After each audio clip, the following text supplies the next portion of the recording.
They were told to figure it out themselves. No participation trophies, no helicopter parents, no social media validation. And somehow, they turned out fine. Or did they?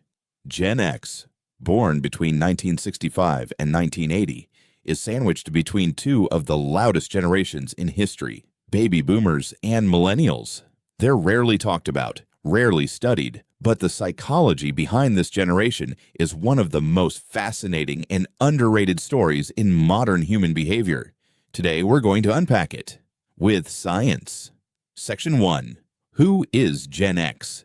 Gen X grew up as latchkey kids, a term for children who came home to an empty house because both parents were working. The problem: unprecedented emotional independence was forced on them, not chosen. Studies show that unsupervised childhood leads to higher self-reliance, but also a higher risk of attachment avoidance in adult relationships.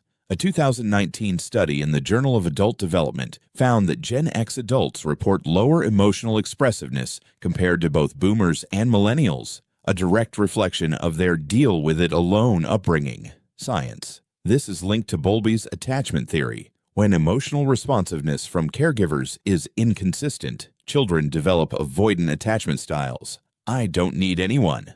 Section 2. The cynicism problem. Gen X came of age during the AIDS crisis, Cold War fear, skyrocketing divorce rates, and economic recessions. The problem? They absorbed the world's chaos at a formative age, and their brains adapted accordingly. Psychologists call this learned cynicism, when repeated exposure to unpredictable or negative outcomes rewires the brain to expect the worst. Neuroscientists at Stanford found that early chronic stress shrinks the hippocampus, the brain region responsible for emotional regulation and optimism. This is why Gen X humor is dark. Their worldview is skeptical. Their trust in institutions nearly non-existent. But here's the twist. This cynicism also makes them remarkably resilient. Section 3. The invisible generation. Here's something most people don't realize. Gen X is psychologically exhausted from being ignored. They're in leadership roles, managing millennials below and boomers above. They're caring for aging parents and raising kids simultaneously. This is called the sandwich generation effect. The problem.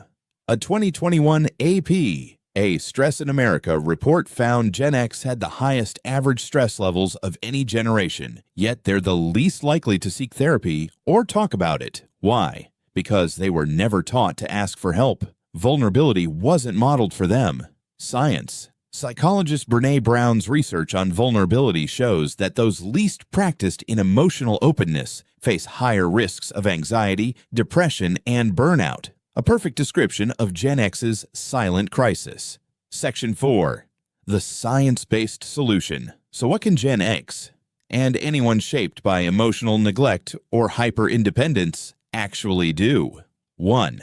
Reparent yourself. Psychotherapy research, especially internal family systems, IFS, shows that adults can literally rewire childhood emotional patterns by consciously giving themselves the validation they never received. Journal prompts, therapy, or even mindful self-compassion exercises activate the brain's default mode network, rebuilding emotional identity from within. 2.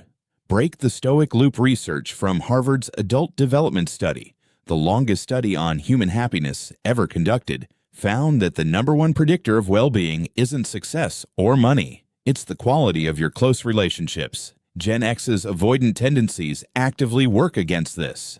The antidote. Practicing what researchers call emotional bids, small, consistent moments of connection.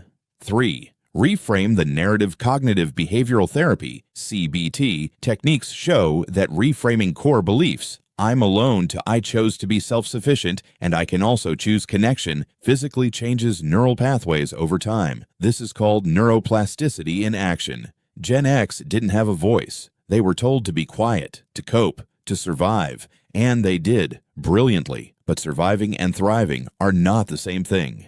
If you're Gen X, or you love someone who is, the science is clear. It's never too late to unlearn what you had to learn just to make it through. The most powerful thing this generation can do now is finally ask for what they always needed, but were never given permission to want.